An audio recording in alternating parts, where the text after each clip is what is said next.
I'm back! It's me, Zia! 2 years old, baby girl, content creator, voiceover pa ng mami ko. Hi, auntie ko! Kumusta kayo? Ako, eto, okay lang. Daily routine ko na talaga ito. Ang pumasok sa school everyday at gumawa ng activity. Ngayon nga ay hindi pa tapos ang July. Kaya nutrition month pa nga.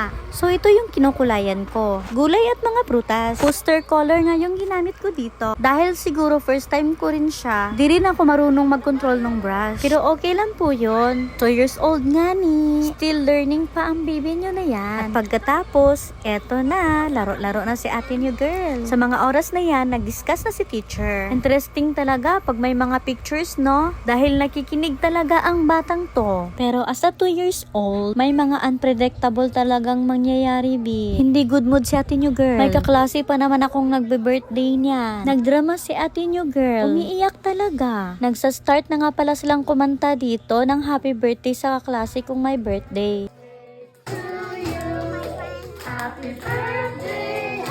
Hala, umiiyak. Ayaw talaga paawa. Ayan tuloy na videohan ni mami. Palagi kasi siyang nagvi-video. Kahit nawala ako sa mood. Tapos habang naghihintay, nilibang na lang ako ni mami sa phone. Sa mga time na yan, ibibigay na sa amin yung mga pagkain.